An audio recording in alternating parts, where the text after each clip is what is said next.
On y est enfin. Et yo tout le monde, c'est Cyclisme 3D, j'espère que vous allez bien. Moi ça va nickel, aujourd'hui on se retrouve pour une toute nouvelle vidéo sur YouTube. Et comme vous l'avez vu aujourd'hui, c'est le grand début de ce Tour de France.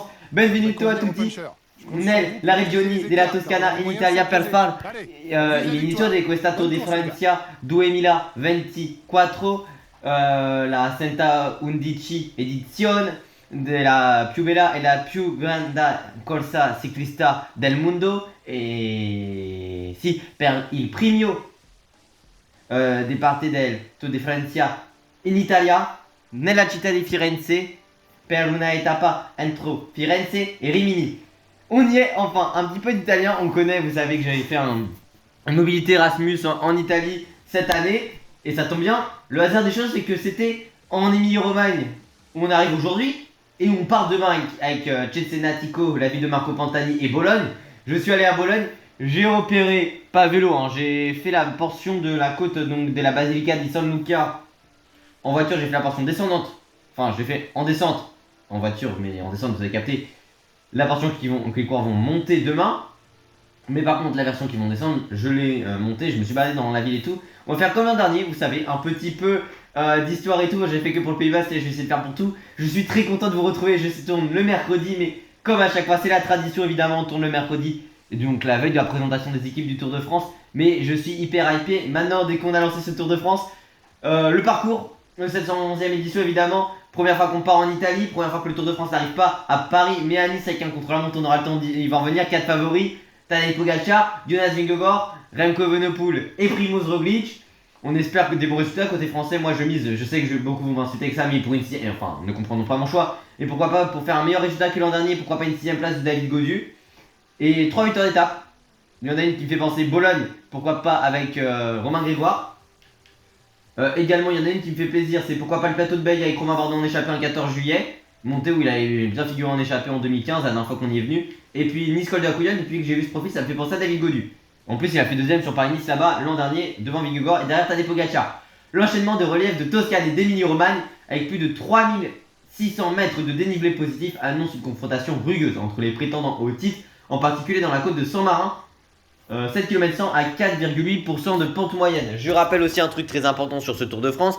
Déjà, vous voyez que les 3 premières étapes, c'est du 210, du 204 et du 235 km. Mais on a beaucoup d'étapes à plus de 200 bornes. 3 IRL, c'est 199 km. 193 ici, 213, 205. On a 200 km, 195 quand même. Et après, on finit sur des étapes plus courtes. C'est la première fois depuis 1989 et du coup, malheureusement, la défaite de Laurent Fignon pour 9 secondes sur les Champs-Élysées face à Greg LeMond avec ses problèmes de sel et tout à ce moment-là. Et ses douleurs. Lui qui avait remporté le Giro la même année. C'était un chrono à l'époque et on reprend un chrono 35 ans après. Florence, du coup, pour ce grand départ, alors on arrivera du côté de la partie Romagne, parce que Romagne, c'est la partie du côté de la mer, Romagna, et Emilia, c'est la partie dans les terres. C'est une grande partie où il y a beaucoup de plats en Émilie-Romagne, mais vers Bologne, on est dans les bosses. Mais ça, on n'y est pas tout de suite, et on traversera 4 pays pour ce Tour de France, entre guillemets. La France, l'Italie, vu qu'on part, Saint-Marin, San Marino aujourd'hui, et puis Monaco, Perfine, donc pour finir ce Tour de France. Je suis avec la Brandreux. La première année, on était avec la Groupama Digit Thibaut Pinot. On avait essayé de gagner, on avait porté le jaune et on avait fait top 5, je crois, avec 3 victoires d'étape. C'était à Lyon, c'était. Attendez, je sais plus, je revois parce que j'ai la carte juste à côté. C'était. Attendez, la carte, elle est ici. On s'était imposé, c'était à Villard-de-Lans. Et on s'était imposé au grand. Non, pas grand commis, au col de la Lose.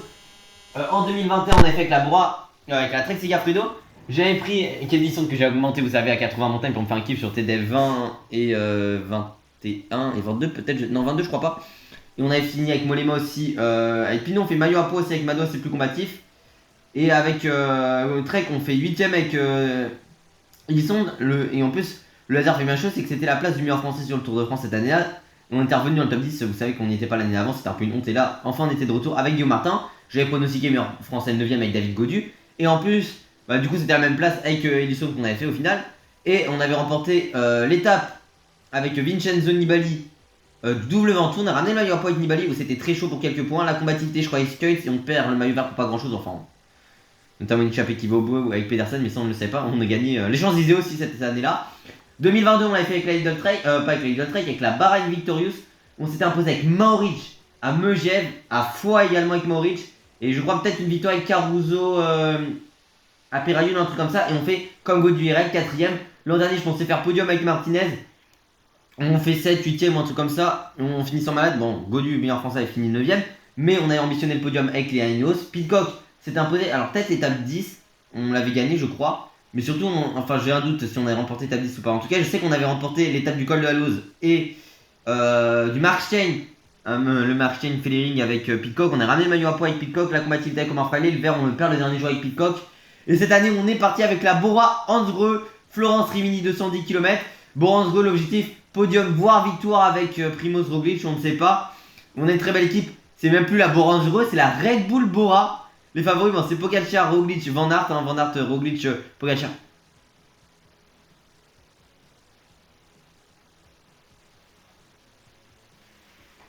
Et du coup, on a pas mal une très très belle équipe. On a Hindley, on a Vlasov à nos côtés, on a Jungels, on a Nico Denz, on a Danny Van Poppel, on a Marco Haller et on a Sobrero. Les formes, pic de forme pour Van Poppel et Bob Jungels.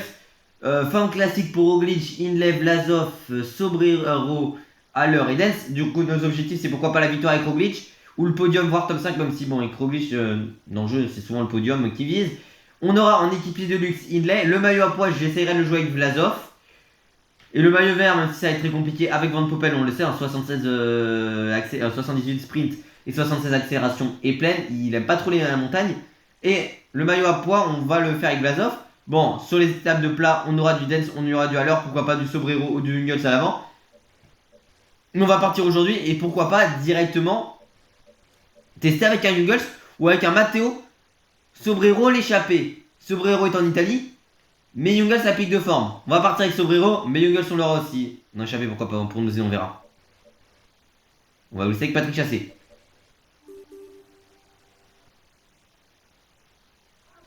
Mesdames et messieurs, bonjour et bienvenue en Italie pour le grand départ du Tour de France 2024. Le parcours de cette première étape mettra déjà les coureurs sous pression et il ne serait pas... Certes, la dernière difficulté est à plus de 30 km de l'arrivée, mais c'est l'étape la première étape la plus dure de l'histoire d'un tour. Évidemment, on a toute la start qui est complète. À ce moment-là, on va attaquer avec Sobrero, premier attaquant du Tour de France, un Italien pour la Red Bull. Bora, bon, même si c'est pas dans le jeu. Donc, comme l'an dernier, on avait fait une partie histoire et une partie culture, un peu notre Franck Ferrand. On va parler gastronomie, on va parler histoire, on va parler les à côté niveau sport, de tout cela. Et du coup, on va commencer. Alors, c'est vrai que je vous coupe un tout petit peu, mais on va parler de la ville de Florence. Donc, ville de Florence qui est très connue en Italie. Et on va notamment parler de quelque chose. Alors, je vais un peu allumer la lumière là pour qu'on puisse mieux voir. On va parler de la ville de Florence. Du coup, Florence, c'est connu évidemment au niveau mondial, entre guillemets, pour plusieurs choses. Déjà, on connaît évidemment sa cathédrale Santa Maria del Fior, qu'on voit notamment dans la bande-annonce du Tour de France. On a le Ponte Vecchio, un pont assez vieux qu'on a vu, le Palazzo Vecchio et la Basilica Santa Croce de Florence. Donc, est-ce qu'on peut avoir des informations? C'est une église francisaine gothique connue pour ses fresques des Giotto, avec ses sculptures de Michel-Ange et Galilée. Michel-Ange, évidemment, Galilée, le scientifique, et Michel-Ange, évidemment, qu'on connaît pour la peinture de Vénus à Anadyomène. Enfin, Vénus. Oui, bah, Vénus à Anadyomène, c'est un texte que j'avais pour le bac de français. Le pont médiéval pittoresque battu sur le fleuve à l'époque romaine. Arc, bijouterie et boutique de souvenirs pour ce port. On a le musée des offices, on va voir qu'est-ce que Tsuna raconte dessus. Édifice du XVIe siècle abritant une vaste collection de tableaux et chefs-d'œuvre de style primitif et Renaissance. Et Santa Maria del Fior, qu'on connaît très bien, célèbre cathédrale du XIIIe siècle avec dôme de tuiles rouges, façade en marbre coloré et campanile des Giotto. On connaît cette cathédrale évidemment. C'est une ville de 380 000 habitants. C'est le capoluogo, donc la capitale chef-lieu, si on pourrait faire en français. Enfin, en France, ce serait plutôt, oui, un chef-lieu de région. C'est un drapeau blanc avec une fleur de lys rouge et l'armoirie, c'est un blason avec le fer rouge dessus. La région Toscane, ça on l'a dit, c'est Florence. Le maire, c'est Dario Nardella, entre 2019 et 2024. 360 930 habitants le 1er janvier dernier. Et on a 3527 habitants au kilomètre carré, très très bien. 102,32 km², donc 10 232 hectares. Et c'est 50 mètres d'altitude durant toute la ville. Le berceau de la Renaissance italienne notamment est inscrite dans la liste du patrimoine mondial de l'UNESCO depuis 1982 au titre de centre historique de Florence. Et je crois qu'on a même Léonard de Vinci qui, il me semble, de là-bas. Leonardo da Vinci. Alors, il est né à Vinci, mais il me semble qu'il était passé là-bas, je crois, si je dis pas de conneries. En tout cas, il a un musée à son nom à Rome. Alors, est-ce qu'on a un truc par rapport à ça? Oui, alors il est de Toscane, et Leonardo da Vinci, qu'on connaît évidemment, organisateur de spectacles et de fêtes scientifiques, ingénieur inventé, anatomiste. On peut penser à l'homme de Vitruve, par exemple. D'ailleurs, on voit un nouveau sens quand on le met, l'homme de Vitruve, face à un miroir. Évidemment, la Joconde, il est mort à Amboise, chez François Ier, à l'époque, roi de France. Donc, son nom de naissance est Leonardo di Ser Piero da Vinci. Évidemment, il est connu pour sa peinture, notamment sa formation, c'est la Scuola d'Abaco. Mais Leonardo da Vinci, évidemment, on connaît la Joconde, qui est un de ses tableaux, son tableau peut-être le plus connu, qui est au Louvre, évidemment. Si on regarde ses œuvres, on a la Dame à l'Hermine aussi, l'Annonciation et Sainte Anne la Vierge, notamment. La Madone au fuseau aussi. 5 œuvres de Léonard de Vinci à voir au moins une fois dans sa vie que je vais vous dire à l'instant. Apple s'intéresse de près au droit TV de la Ligue internationale, pourquoi pas. Donc la Joconde évidemment, qui est Mona Lisa, un portrait du coup sans connaître, qui est exposé au Louvre. Elle a notamment été volée à plusieurs reprises. Un tableau, c'est vrai, qui a été repris à de nombreuses reprises. Il y en a même un à Quimper, pour ceux qui ne savent pas. La scène, c'est le duc milanais Ludovic Sforza qui commande à Leonardo da Vinci cette fresque, et on sait très bien ce que c'est. C'est le dernier repas du Christ. J'avais oublié ce drapeau-là, ce tableau-là. Évidemment, vers 498 à 495 à 498, l'homme de Vitruve, évidemment. Ça parle des proportions idéales du corps humain. Il place le corps de l'homme dans un cercle et dans un carré, dans le nombril, et les organes génitaux constituent les centres et composent son corps de la sorte. Très bien.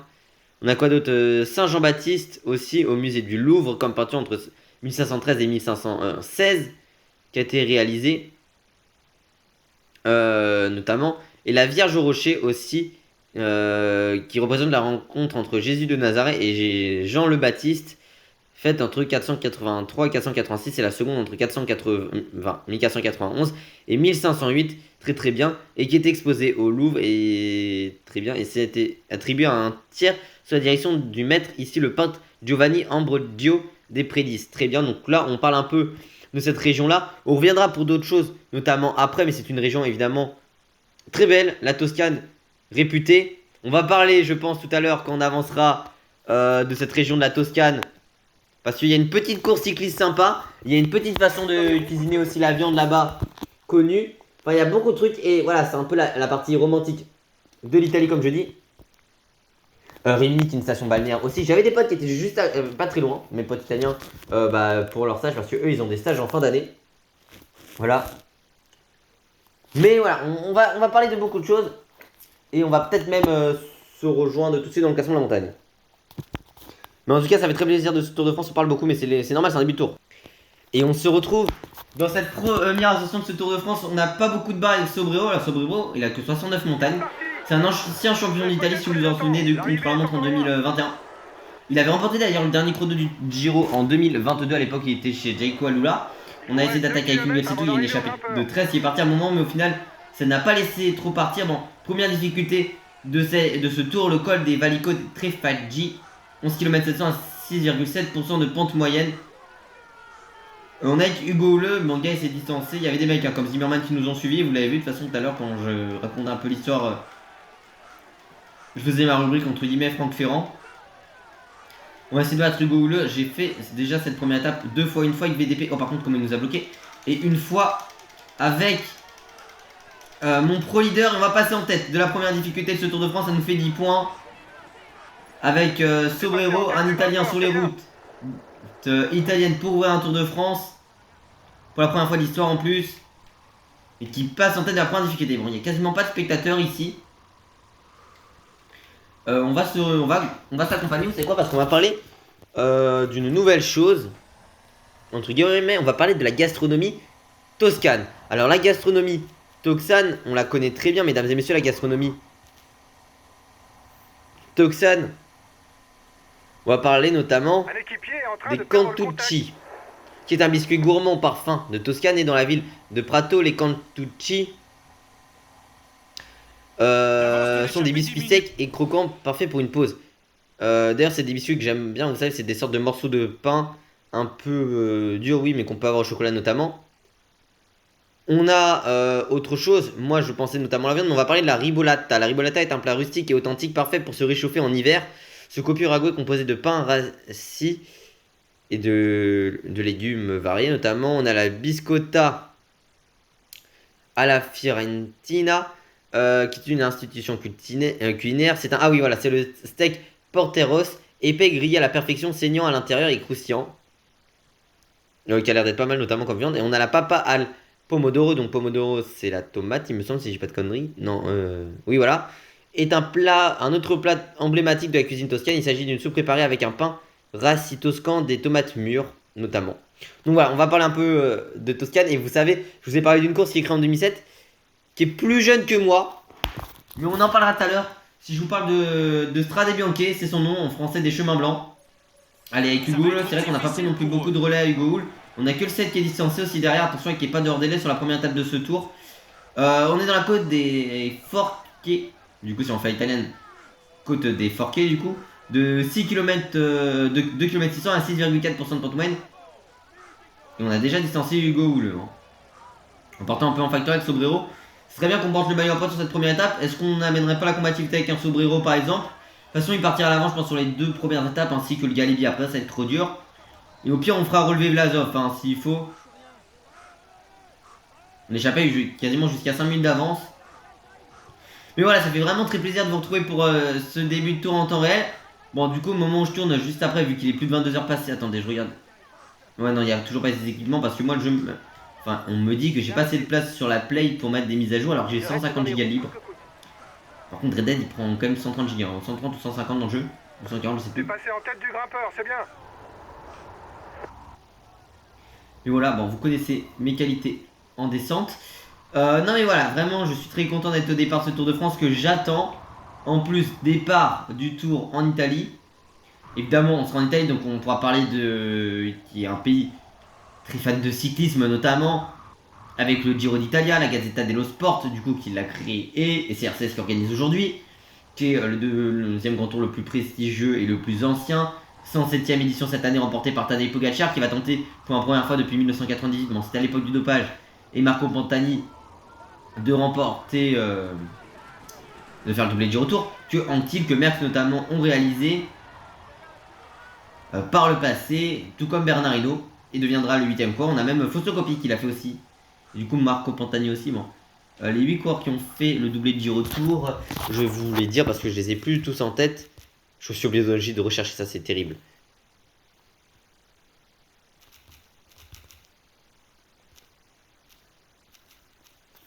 Doublé de retour de France, donc c'est Marco Pantani. Indurain avait réussi aussi en 92 et 93. Stéphane Roche, oui, en 87 qu'il avait fait. Donc oui, il me manquait Stéphane Roche et Miguel Indurain. Qui est très compliqué à réaliser. Hein. Même Christopher Froome ne l'a pas fait. Et à l'époque, je me suis dit c'est quasiment impossible si même Froome ne le fait pas. Il a fait comme 3ème du Tour du Moulin. Cette année, il a fait 2ème du Giro et du Tour aussi au passage. Voilà, même Contador s'y est loupé, notamment en 2011. Même si bon, il gagne le Giro, mais il est déclassé après. Comme du Tour, il fait 5ème. Et il gagne le Giro, il fait 5ème également du Tour en 2000.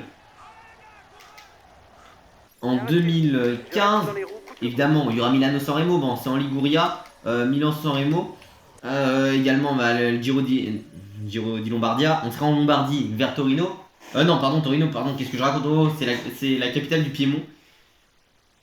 Mais du coup, Milan-Turin, on parlera que la plus ancienne course cycliste encore au calendrier. Par contre, on a Groupe 200 qui est lâché derrière, je sais pas pourquoi, qu'est-ce qui s'est passé, bon, c'est la première fois que j'ai contrôlé, ah putain. Bon, écoutez. C'est la première fois que je vais contrôler sur un jeu TDF quand même Primoz Roglic. Ça signalé. Écoutez, on a des mecs quand même qui sont dans une cassure. équipiers se sont placés en tête de Vigor, peloton. est-ce qu'il sera remis à 100% de sa chute sur le tour? Voilà, alors Limen, si vous savez pas, c'est un ancien militaire néerlandais de l'armée de l'air qui maintenant est coureur, il avait fait un excellent tour d'un under et a été pas mal cette année et qui remplace Sepkus, forfait, pour ce Tour de France. Mais voilà, ils sont toujours là, hein. Il y a une très belle équipe chez eux avec Calderman notamment, Et voici une nouvelle Jorgensen, voilà, qui est remporté par Nice et qui a fini deuxième pour 8 secondes du Critérium du Dauphiné derrière ce bon vieux Primoz Roglic qu'on contrôle. On peut citer Benoît évidemment qui est toujours là, Van Aert, Laporte, Vinge. Donc une belle équipe, même si un peu amoindrie parce que forcément on a eu les chutes de Vinge, de Laporte, qui est aussi une opération de la selle et qui a eu une grippe intestinale en début d'année, le champion d'Europe français, l'an dernier champion d'Europe aux Pays-Bas, devant Van Aert et Olaf Koy aussi. Évidemment Van Aert qui était tombé à travers la Flandre. Donc voilà, pas mal de chutes et en plus ils ont perdu Kruijswijk et Van Baarle qui auraient dû être sur ce tour. Mais voilà, qui sont tombés notamment sur le Critérium du Dauphiné et Van Baarle il semble que c'est la clavicule pour lui. On va passer sur notre Matteo Sobrero devant. Pour cette difficulté de deuxième catégorie, premier, deuxième catégorie. On a fait un premier 4 et un deuxième catégorie aujourd'hui pour le moment. Il y a pas mal de deuxième 4. Hein. On est à la côte de Montriolo, 6 km 300, un peu plus de 7% de pente moyenne. Alors je peux pas voir ma télé passée large en fait, elle se coupe après le 7%. Donc j'imagine c'est 7, quelque chose % de pente moyenne. Ce serait vraiment bien de ramener un maillot distinctif. Pourquoi pas porter le maillot à poids de la première à la dernière journée. Souvent c'est un des objectifs qu'on réalise sur le tour en soi. On a toujours remporté depuis qu'on fait le tour en temps réel le maillot de meilleur grimpeur. Si vous y pensez, Madouas en 2020, en 2021 Nibali c'était limite le plus chaud pour l'avoir. 2022 c'était avec Dylan Teuns. Et puis l'an dernier c'était avec du coup comme j'ai dit Thomas Pidcock. Le maillot vert on l'a remporté une fois avec Mauric et j'avoue que j'avais un peu refait une deuxième fois les Champs-Élysées en accélérant et j'avais pu gagner les champs. Alors que parfois je perds le maillot vert pour quelques points. Enfin même Jakobsen avait abandonné, enfin c'était une dinguerie avec Mauric. 70 sprint mais avec toutes les échappées plus nos 2 victoires on avait pu le récupérer. Et d'ailleurs la fin de ce tour en temps réel s'était terminée en août avec les étapes 19 à 21 parce que j'ai eu un bug. Au moment où je voulais upload l'étape 19 et bah dans le jeu en fait ça ne m'affichait, enfin quand je uploadais sur YouTube ça me mettait tout simplement que problème en fait, erreur comme quoi je pouvais pas upload. Ça m'avait déjà fait ça en avril, c'est pour ça qu'il y a eu 3 semaines sans vidéo à ce moment là. Et bah ça m'avait fait ça, du coup même mon débrief des Pyrénées j'ai pas pu le mettre. C'est pour ça qu'une vidéo de Pro Team a pu s'upload. Parce que je l'avais mise à l'avance et c'est seulement 2 semaines après j'ai pu faire le grand débrief du tour. Hommes et femmes, hein, le vlog sur le Tour de France Femmes, du Pro Leader, du Tour 100% montagne et la fin de ce tour en temps réel. On avait fait un peu moins de vidéos qu'en 2020 et en 2021, tout comme l'an dernier d'ailleurs. Mais bon écoutez, on est beaucoup plus fort qu'Hugo. Si vous vous souvenez, il s'est imposé à Foix sur le Tour de France 2022 et il avait notamment également été champion du Canada etc. Son frère, il avait dédié sa victoire vu qu'il était décédé percuté en faisant un jogging une fois. Mais évidemment aussi Hugo Houle, coureur chez AG2R en 2007 notamment, qui a passé pas mal d'années aussi chez Astana et qui est chez Israël. Il avait dit, hein, il avait souligné notamment lors de son interview qu'Israël fait un énorme travail, Israël Première Tech, avec le sponsor Première Tech pour trouver et mettre en avant le cyclisme au Canada. Notamment avec Derek Guy par exemple qui est dans cette équipe, Guillaume Boirin. L'accent de Steve Chenet c'est Guillaume Boirin, quand il veut faire l'accent québécois. Mais voilà. On va se retrouver tout de suite pour le sprint intermédiaire, vous savez quoi. Écoutez, je ne sais pas ce qui se passe sur ce tour, hein, mais on a Vlasov qui est lâché avec Dens et tout, Félix Gall aussi, qui a peut-être eu une chute, je ne sais pas. Devant ça continue de collaborer, hein, entre les deux on va essayer de, pourquoi pas qu'il ait cherché le sprint inter. Alors c'est vrai que j'essaie quasiment tous les ans d'au moins avoir un coureur pour jouer le vert, parce que j'avoue que bon, le tour il groupe pas mal, on a certaines étapes, notamment l'étape remportée par Van Aert contre Millau et Lavant par exemple, ou même des étapes de plaine type Poitiers. Elle a duré 7-8 minutes parce qu'on un classement à la montagne on n'avait pas spécialement d'échappée, donc c'était juste le final et les menus quoi. Et quand en plus on n'avait pas de sprinter c'était un peu compliqué, ou même c'était quoi d'autre étape en 2020, c'était Sisteron aussi qui était peut-être court, je sais pas quoi, qui avait pas mal de points à la montagne. Allez, on va quand même essayer de faire ce sprint inter avec Van Poppel, on est en pic de forme et on va battre Wout van Aert sur ce premier sprint inter de ce tour. On est battu par Philipsen et j'ai loupé le départ de Philipsen, il nous restait quand même pas mal de bleus. On est à Romagno ici. Toujours très belle ville d'ailleurs au passage, on voit vraiment le style italien notamment ici dans la construction des maisons, enfin vraiment les couleurs beaucoup plus colorées, souvent les maisons notamment avec pas mal de roses aussi ici, un peu plus type méditerranéen si on peut dire ça, où il y a plus de couleurs. C'est vrai qu'en France au niveau de l'architecture on est moins dans les couleurs etc. Et puis vous savez quoi, on va se retrouver dans le Moi je veux dire, on va se retrouver dans le prochain classement de la montagne. On va se retrouver tout de suite avec Sobrero, qu'on va passer sur lui notamment pour ce classement de la montagne. Dans la côte de Barboto, vous savez quoi, 6 km à 7,5% de moyenne, on va faire 5 derniers kilomètres ensemble au final. On a déjà donné à Dance le gel bleu, ensuite on va même le donner à Ventopel et à l'heure. C'est une étape qui est à cheval entre deux pays, du coup, entre la principauté de Saint-Marin, qui a plus de 30 000 habitants, j'ai vu ça tout à l'heure, et qui fait quand même plus de 31 km². C'est une monarchie, république parlementaire, notamment. Et elle est connue pour sa basique et aussi elle est en hauteur. Bon, faut savoir que les 3 plus petits états du monde, évidemment, c'est le Vatican, Monaco et Gibraltar. Et Monaco, on y sera. Mais c'est dans 3 semaines, on a encore le temps de patienter. J'espère que ce Tour de France, il y aura pas mal de spectateurs, peut-être plus de téléspectateurs que par le passé. L'an dernier, on a 42,5 millions de Français qui ont au moins vu une minute de l'épreuve. C'est le record, mais bon, avec les JO, plus le contexte des législatifs, et des élections législatives, donc on pourrait dire les députés à l'Assemblée nationale, dans chacune des plus de 500 circonscriptions françaises, et bah également, bah voilà, une circonscription c'est aux alentours de 100 000 habitants, je crois. Bah écoutez, c'est un peu compliqué, et puis après, bon, déjà, Roland Garros, ça fait un peu moins de spectateurs, l'Euro, on en parle vite fait en France. Mais le Tour de France, donc comme on tourne aujourd'hui sur Infosport, ils nous ont toujours pas parlé, par exemple, quand les sorties sont annoncées, quelles chances françaises pour des étapes ou quoi, ou ambition pour les Français, les favoris, soit limite on joué quand il y a eu la découverte du parcours, quoi. Bon, c'est vrai que dans les montées, on est largement supérieur à Hugo Houle, j'ai l'impression aujourd'hui. Mais voilà, les tifosi, tutti les tifosi italiani, per Matteo Sobrero, pour l'encourager là sur le côté. Dai, dai, dai, andiamo! Pour Sobrero, forza Sobrero, comme il pourrait dire, je pense. C'était quoi, il y a marqué bienvenue au tour ici? Italia! Avant d'arriver au grimpeur. Si, ils ont mis Benvenuti al TDF. Pourquoi pas? Moi j'ai dit Benvenuto, c'est vrai que j'aurais peut-être pas dû dire ça comme ça. Mais bon. Si, il y a Benvenuto ici, si. Benvenuto in Italia, ok, si.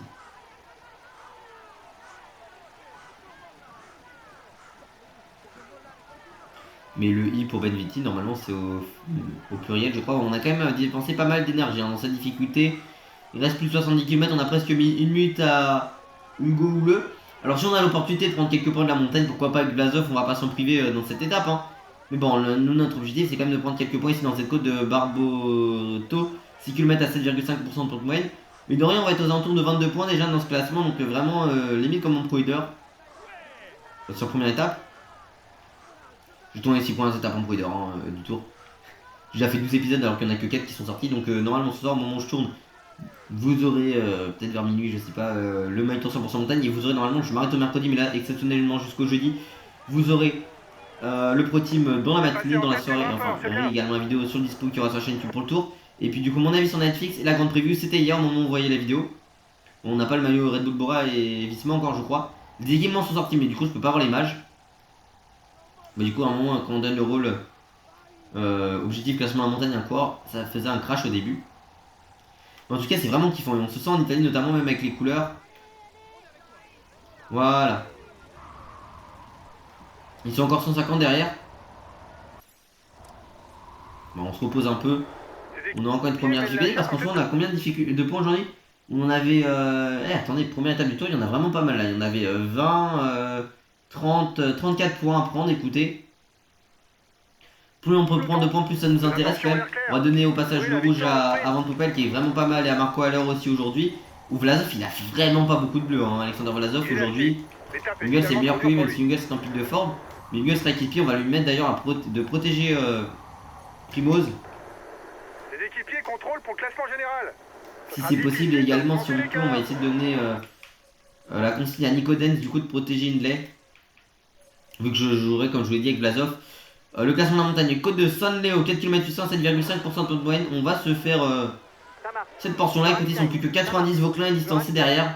Ah, les tifosi sont ici, le drapeau tricolore ici, Verde, Bianchi. Enfin, oui, Bianchi du coup. Non, bah non, Strade Bianchi, du coup, c'est le chemin blanc. Donc, Bianchi et Rosso, le petit château, c'est vraiment stylé. On peut pas voir le drapeau italien au sommet. On va pas non. Jacobsen lâché, je suis étonné qu'Jacobsen soit lâché aussi tard. Normalement, il passe pas un pont d'autoroute. C'est peut-être le château de San Leo, je sais pas. Je pense. Allez, gères bien. Et tu On aperçoit devrais bientôt le passer panneau seul en avant le tête du dernier grimpeur. kilomètre ici. On aura encore 5 points à prendre pour Matteo Sobrero, mine de rien. Si on prend pas mal de points, le classement, bah, le maillot, on le gardera même jusqu'au Galibier presque. Enfin, en tout cas, on pourra l'avoir pendant vraiment pas mal de temps ce maillot. On va essayer de le défendre évidemment. Mais ça peut pas être un objectif parce qu'en soi en montagne on va pas tenir. Mais c'est vrai qu'avec ce départ en Italie, on pourrait vraiment avoir pas mal de points et bien se positionner pour ce classement. Alors, c'est plus vivant, comme je vous ai dit, notamment avec le Tour avec Groupama, on partait moins dans les échappées. On le faisait pas mal avec Trek aussi l'an dernier. On allait dans toutes les échappées, même en 2022. Bon, j'avoue que l'étape que Pedersen gagne où il y a Wright à l'avant, effectivement, on fait un coup en essayant de vouloir enchaîner tous les sprinters avec Maurice. Au final, on se bat. Et Fred White, bah, il est hors délai sur cette étape. Rip Fred White, alors qu'il fait une très belle étape, une très belle fin de saison en plus 2022 à ce moment-là.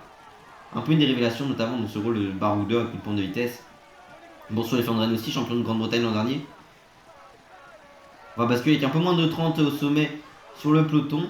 C'est peut-être notre dernière difficulté hein, qu'on aura aujourd'hui. On aura quand même encore 5 petits points à aller chercher. 3 petits points. Allez, 2 petits points qu'on va essayer d'aller chercher dans la prochaine difficulté, mais c'est pas encore sûr. Passé en tête du grimpeur, c'est bien. Et du coup, ça nous permettra de faire notre petite transition où on va parler. J'avoue, on a plus de 38 minutes de vidéo. On dirait qu'on fait étape en intégralité. Pas du tout. On va parler d'une certaine course, les Strade Bianche. Donc, c'est une course organisée par R16, du coup, qui est comme ASO, un des 3 principaux organisateurs de course cycliste, notamment avec Flanders Classic. C'est une course évidemment, là je suis sur Wikipédia mais je peux vous l'expliquer, notamment elle a été créée en 2007, donc elle est plus jeune que moi. C'est une course évidemment classique, alors certains la considèrent comme le 6ème monument. Bon, il n'y a pas encore 6ème monument parce que la distance est à peine de plus de 200 km. Bon, évidemment il y a des lieux iconiques, évidemment l'arrivée à Sienne notamment ici, sur la place en Toscane, hein, sur ces chemins blancs typiques de cette région. Remporté par Tadej Pogacar dernier, qui avait déjà remporté en 2022 cette épreuve. Le premier français et seul français qui l'a remporté, c'était Julien Philippe en 2019. C'était une course World Tour qui a lieu toujours le premier samedi du mois de mars. J'étais en Italie à ce moment-là, quand ça s'est passé, et j'étais à Bologne. Bologne, ça tombe bien, on y sera demain. Qui est vraiment une très très belle course, ça fait un peu plus de 100 km parce qu'il a été rallongé cette année. Il y a des difficultés comme le Monte Sainte-Marie, qui sont très mythiques aussi. Enfin, en tout cas qu'on connaît très bien sur ces difficultés-là, à travers notamment les vallons de la Toscane. Voilà, du coup organisé comme une course organisée par RCS. 5 km du prochain classement de la montagne, c'est pas sûr qu'on le passe. Oh putain le freeze. Comment il m'a détruit. Par contre dans le peloton on va vraiment perdre bientôt Marco à l'heure au passage hein. Voilà c'est le monde. Si elle a été créée pardon là sur Wikipédia ça me met sous le nom de Montepaschi Eroica. Et c'est une classique disputée le 1er ou 2e samedi de mars, souvent le premier, notamment comme cette année. Mais la course est plus jeune que moi. C'est pas toutes les courses qui sont plus jeunes que moi, je vous l'accorde. Écoutez, avec Sobrero, je sais pas si on va pouvoir passer au sommet. Marco, alors qu'on va être lâché, très clairement, on va lui dire de se relever, qui finisse. Parce que je rappelle, il y a les systèmes de barre de fatigue donc qui finissent tranquille. On est ici, côte de Montemaggio, 13 km 300, 6,8% de pente moyenne. C'est pas sûr qu'on y soit au sommet avec Sobrero par rapport à un peloton qui a 1 minute 40. Surtout la barre bleue, je suis pas sûr qu'elle tienne jusqu'au sommet en fait, le bleu. On va passer au pire sur Vlasov juste après. Hein, pourquoi pas essayer de prendre des points avec Alexander Vlasov. Parce que ce sera toujours des points de gagner, tout simplement. On va pas se cacher que si on peut avoir des points d'avance par rapport aux autres en montagne. Attaque de Pitcock derrière. Non, c'est juste avec le virage, c'est juste parti comme ça. Non, je sais pas. Oui, ça doit être avec le virage, ils sont juste derrière. Mais bon, ils seront à peu près 600 mètres derrière. L'accession de Lorenz de plus, pourquoi pas. Et l'attaqueur de plus en plus. Bon, ça rime, mais évidemment, vainqueur en Lorenz de plus pour sa première année. Enfin, non, pas sa première année, mais en tout cas, vainqueur en 2016, hein, quand il était encore chez Quickstep. De la Flèche Brabanson pour lui, le Belge, qui était un énorme équipier à l'époque avec Georges Bennett de Kruijswijk, qui a fait 3ème tour en 2019. Alors, c'est vrai que Kruijswijk a mis une accélération dans les rangs et malheureusement, c'est au moment où je craque, mais c'est vrai que. On peut le dire, hein, parce qu'on dit toujours oui, c'est quand tu fais 8ème du général ou quoi, à part ta famille, il n'y a pas grand monde qui s'en souvient, même si c'est un français. Enfin, si c'est un français, limite on peut s'en souvenir. Mais je voudrais vous rappeler que Zakarin, par exemple, même si c'est que la Vuelta, qui a fait le podium de la Vuelta en 2007, on s'en souvient quasiment plus aujourd'hui. Et d'autres corps qui ont fait par exemple podium de grand tour comme Kruijswijk, qui est sur le tour, on s'en souvient pas non plus des masses. Hein. Je vais pas vous le cacher que Kruijswijk qui fait podium, même Bourman 4ème, bon, c'est pas le podium, mais même le top 5, c'est un peu souvent comme ça. C'est pas le corps qu'on s'en souvient plus. On va passer sur Vlasov. Pourquoi pas, bon par contre j'avoue Allez, je pense pas qu'il va pouvoir tenir jusqu'au sommet, hein, notre ami Sobrero. Bien reçu. Je reste dans les roues. On va être avec Vlasov, c'est la première fois que je contrôle. Bon, le russe du coup. Vous savez qu'on va attaquer avec Alexander Vlasov dans ses difficultés. Est-ce qu'on va être suivi? C'est ça la question. Est-ce que Vlasov est considéré comme favori sur l'épreuve? Il est considéré comme coureur dangereux, c'est ça le problème. Vlasov, est-ce que ça répond? D'ailleurs, ça ne répond absolument pas. Vlasov, c'est un coup, on va même pas récupérer de points. Mais après, ça pourrait être un coureur qui serait utile, Alexander Vlasov. Hein. S'il y a un petit coup d'avance, par exemple, même si Sobrero est en train de craquer hein, sur le sommet. Est-ce qu'on va récupérer Matteo Sobrero? C'est ça la question parce qu'il est vraiment au ralenti, hein, Matteo. Oui, on va le récupérer. Il a quand même fait une énorme étape, Matteo. Ce soir, il sera en tête du classement de la montagne. Bon, on sait que c'est des points qu'il n'aura pas, hein, malheureusement. On va quand même lui dire d'attendre Primoz. Marco à l'heure derrière est distancé. Vous savez ce qu'on va dire à l'heure. Hein, c'est ne pas s'accrocher, enfin vraiment. Non, même pas ça. On va juste même suivre, juste sans se fatiguer.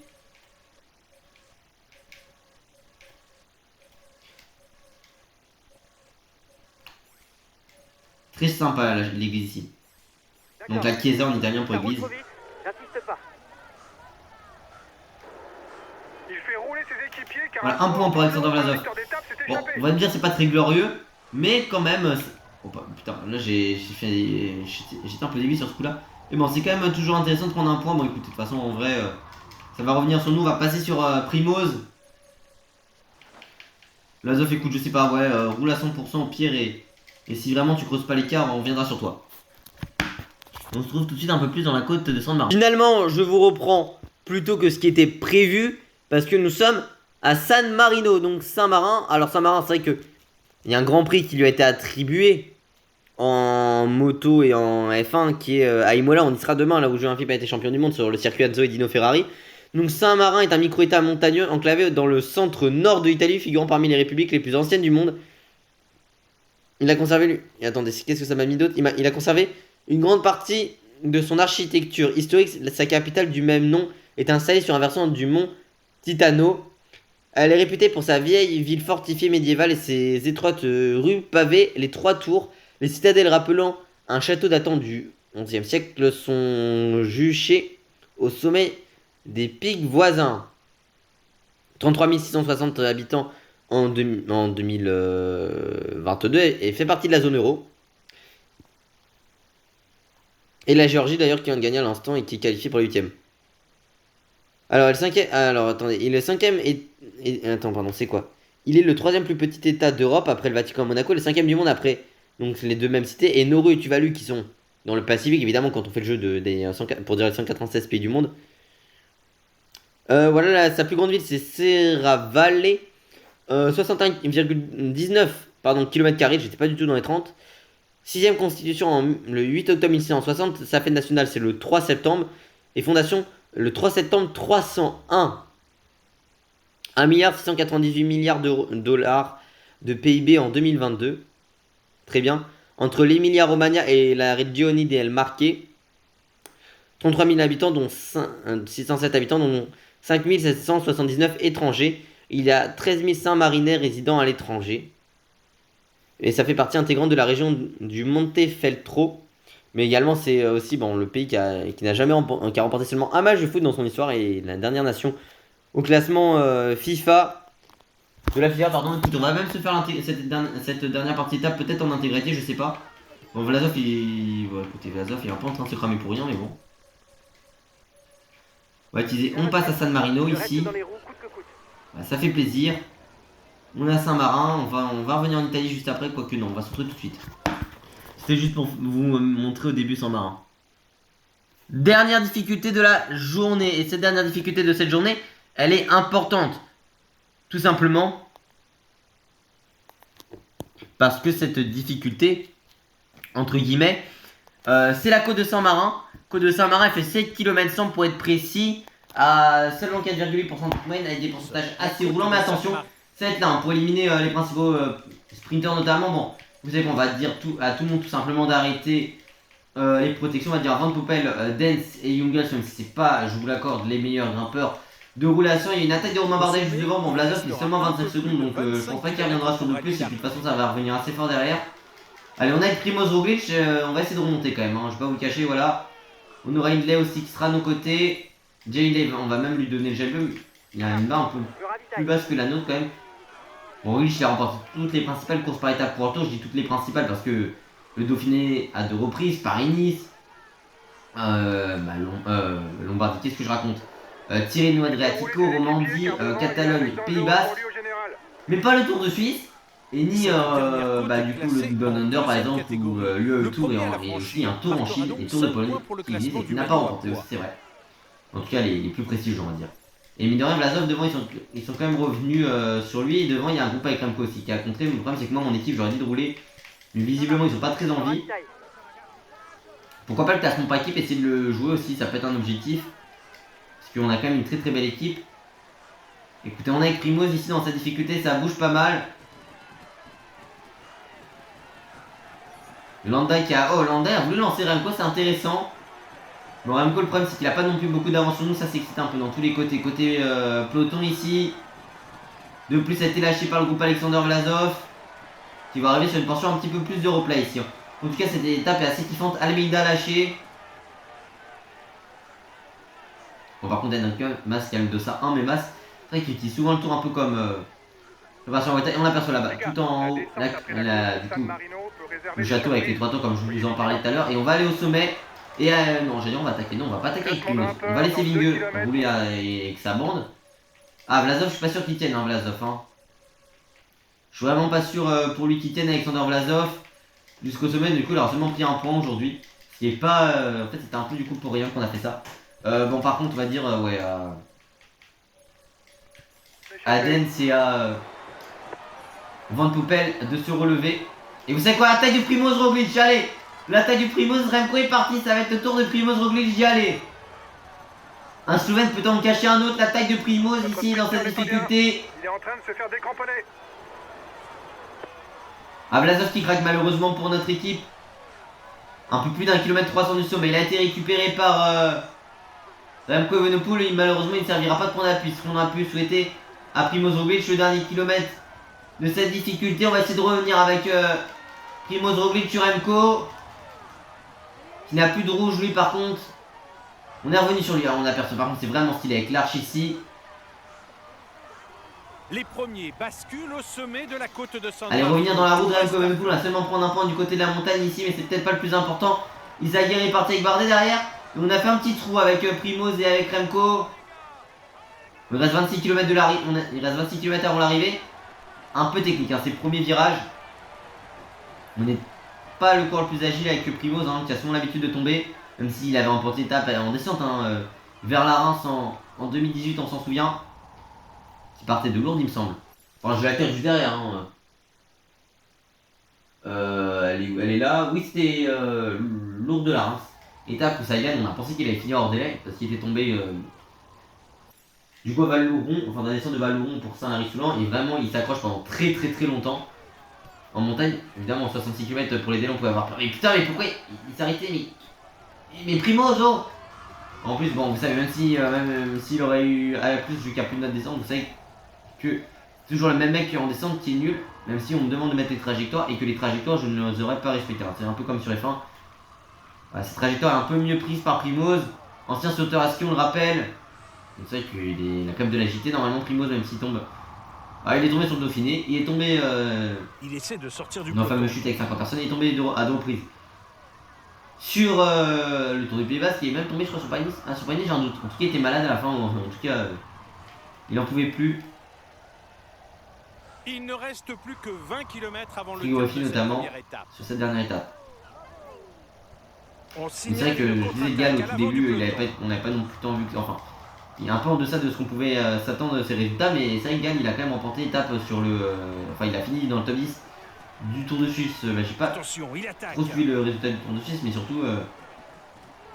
Gall il a quand même fait top 10.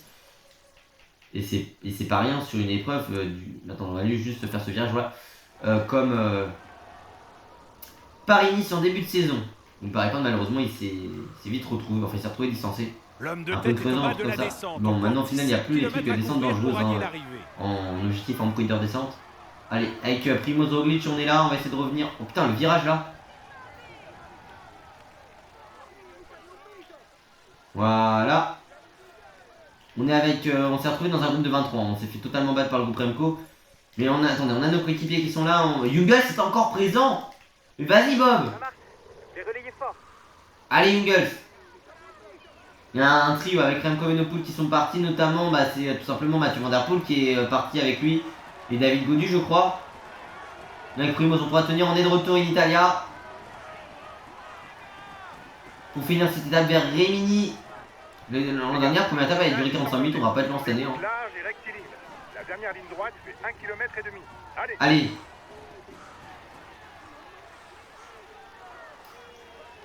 Avec Primoz on va essayer, je regarde juste quelle heure il est. Oh il est déjà 23. Ça m'a duré 45 minutes en fait que cette étape. Bon Vlasov écoutez, ouais en vrai il est déjà long en général, ce sera pour les échapper de ces prochains jours, prendre des points, tout ça au classement de la montagne. Si c'est possible par contre 42 secondes, on est vraiment assez loin je trouve là. Essayer de relancer un petit peu avec Primoz. D'ailleurs dans le jeu ça pourrait être intéressant de voir qui est leader chez nous, entre Pitcock, Thomas, Rodriguez, Bernal. Par contre moi j'attends toujours que Jungles vienne rouler à 100 hein. Je sais pas où il est passé Bob Jungles. Hindley va venir nous protéger, Hindley on le garde en lieutenant mais même en leader de rechange au cas où il se passe une dinguerie avec Primoz parce qu'on connaît Amaï Lipsou du vainqueur du Dauphiné IRL. On n'est pas à l'abri qu'avec Primoz il y aurait un truc. Et finalement Bora qui pourrait peut-être devenir le plus gros budget du peloton à l'avenir avec Red Bull. On les a parce qu'ils sont juste devant 25 secondes. Allez, Sindel peut nous ramener devant. Quand j'ai gagné cette étape avec Van Der Poel, ils n'avaient plus de rouge mes adversaires. On a pas mal fait rouler notre équipe, là on n'a pas fait rouler aujourd'hui. Voilà, Hindley qui va se mettre à rouler. Il nous reste moins de 10 km avant l'arrivée ici. Vlasov il est distancé. Je vois toujours pas Bob Jungels au passage. Hein. Alors, je sais pas, Jungels, je lui ai dit de rouler à 100. J'ai plus vu. Alors que c'est celui qui a la meilleure barre pour mon équipe. Je l'ai absolument pas vu. Hein. Il y aura une jonction qui va être faite avec les hommes de devant. Avec les hommes, on n'a pas une si belle barre bleue que ça au final. Hein. Ah, ça y est, Jungels va venir. En pic de forme, il nous aura bien épaulé Bob. Et Sobrero, ouais, aussi, qui a un excellent coéquipier pour eux. Ah, il y a Thomas lâché. Alors, ça, c'est quand même encore important lâché. Bon, Vlasov, Yates, Almeida, on sait son coéquipier. Bon, il y a Thomas, on a peut-être on pense qu'il est peut-être leader du coup. Enfin, qui s'est équipé. Je vais monter derrière Jorgensen de montagne après leur Dauphiné au passage. Parce que Jorgensen, je crois qu'il était qu'à 74 montagnes. Et Guy, il était qu'à 72. J'ai quand même mis 77 au 2. Hein. Ayuso lâché aussi. On arrive à Rimini ici. Entré par un côté ici avec plutôt d'ailleurs. En tout cas, première étape du Tour de France. Côté oui économique. Et on voit un centre-ville plutôt là-bas. Enfin, en tout cas zone périurbaine, commerciale, tout ça où on a des entreprises. Ils vont être récupérés. Le groupe Remco Evenepoel, la première grosse attaque de ce Tour de France avec Remco Evenepoel ne sera pas allé au bout. Pour le moment il reste 3 km encore. Hein. Mine de rien, ce n'est pas toujours de retour. Et en plus c'est Vigneux qui se sacrifie pour Van Aert. Ça pourrait être des efforts qui causeront des problèmes à Vigneux en fin de tour. Hein. Il n'avait pas fait l'an dernier à San Sébastien pour la victoire de David Gaudu. Qu'est-ce que je raconte? De Victor l'a fait pour la seule victoire française. Heureusement pour nous du coup. Van Aert qui avait bien taille, on va même pas revenir finalement hein, pour le moment. La flamme rouge est en vue. Vigneux se sacrifie finalement, ça va peut-être aller au bout le groupe.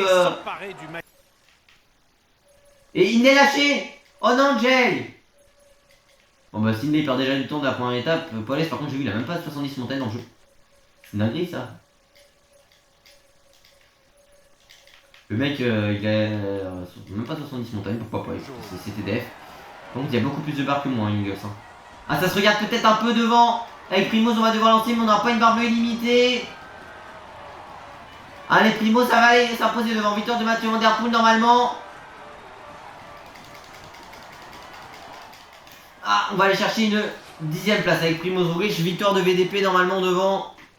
Et on va finir à même pas 15 hein, dans ce groupe là. Ah malheureusement ma descente forêt qui m'empêche hein, de récupérer du temps sur les autres. Ça pourrait être des secondes importantes à la fin du tour même si, d'ailleurs je parle de Remco hein, mais même s'il a que 79 montagnes il tient très très bien. Hein. Donc si vous regardez le tour de Styros avec du coup la Décathlon il fait deuxième. 6 minutes de Pogacar, on peut se dire ouais loin mais c'est parce que Pogacar avait pris 10 minutes d'avance sur l'étape. En allant dans les chapeaux ça faisait n'importe quoi le peloton mais sinon Bah, il était au coude à coude, hein, parce qu'avec le chrono et ses stats physiques, Remco, il tient. Hein. Même si l'altitude, sur Volta, il a perdu du temps. Après, Remco, faut voir aussi avec ses défaillances ou quoi, et même vu qu'il avait 1 ou 2 kilos en trop, je crois 1 kilo, sur le Dauphiné, faudra voir. Plus ses retours de chute, hein, il s'est quand même fait la clavicule et l'omoplate. Il fait top 10, mais il était un peu moins bon en condition. Victoire de Van Der Poel, le premier maillot jaune de ce Tour de France est pour Mathieu Van Der Poel. Le maillot vert pour Mathieu Van Der Poel. Le premier maillot à poids il est pour Matteo Sobrero et notre équipe. Voilà, premier maillot distinctif de notre équipe sur ce tour. Équipé par Sportful, le Red Bull Bora. Et c'est le maillot blanc est pour Remco Evenepoel ici à Rimini. Le résultat n'est clairement pas à l'auteur de mes espérances. Et on fait le 9ème. Victoire de Mathieu Van Der Poel, le néerlandais de l'Alpecin de Kuninck en 5h18 minutes et 49 secondes avec 10 secondes de bonification pour lui. Si on regarde du côté du classement général. Oh non! Primoz est malade! Oh non! Non mais quand je vous dis qu'on n'a pas le droit de revenir, c'est un truc de ouf. Première étape, on est déjà même malade. Hein. Du côté du classement général, en 5h18 minutes et 32 secondes, c'est le néerlandais Mathieu Van Der Poel de l'Alpecin de Kuninck. Que du côté du classement du meilleur grimpeur, 27 points pour Matteo Sobrero, l'italien de la Red Bull Bora, du coup, IRL.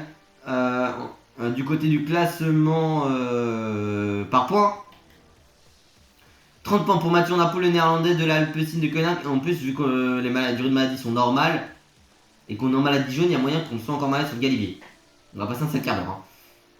En espérant que ça roule pas trop. Remco Evenepoel, du coup, le belge de la Soudal Quickstep, en 5h18 minutes et 55 secondes, pardon.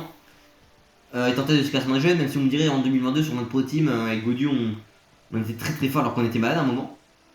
Et qu'on avait peu de bonne forme aussi. Du côté du classement par équipe, en 15h57 minutes et 31 secondes, c'est l'équipe britannique de la Ineos, on va dire. Et puis du côté du classement de la combativité, c'est Matteo Sobrero avec 159 km italien de la Red Bull Bora. Et bien écoutez, cette étape va se terminer. On va juste regarder un peu ce qu'on a comme truc sur Rimini. Si on regarde du côté de Rimini, la vidéo dure combien de temps? Elle dure 52 minutes. Oh. Rimini, est-ce qu'on a des trucs sur Rimini? Est une ville située sur la côte adriatique, donc la mer Adriatique est du côté... Attendez, je suis con, oui. Qui longe également la Croatie. Dans la région italienne de l'Emilia Romagna. Elle doit sa réputation à ses plages bordées de boîtes de nuit et à ses eaux peu profondes. Au sud du centre-ville, une ancienne église francisaine a été reconstruite au XVe siècle pour devenir le temple Malatesta qui abrite aujourd'hui la mausolée de Sigismondo Pandolfo Malatesta, un noble local à proximité. Le Castel Sismondo est une forteresse médiévale construite par un Malatesta qui accueille aujourd'hui des événements culturels. Et Malatesta, du coup, c'est le temple qui est très bien, très bien. Et bah, je crois qu'on a terminé cette étape. Et cette première étape, oui, de ce Tour de France. C'était un plaisir d'être avec vous. Voilà. N'oubliez pas de vous abonner, évidemment, d'activer la cloche de notification, liker, partager, commenter, de venir me rejoindre sur Insta et sur TikTok, c'est super important. Je rappelle que 97% des gens qui regardent les vidéos ne sont pas abonnés. Sur ce, c'est ici que c'est 3D. Pour tout bien, à la prochaine. Ciao, ciao.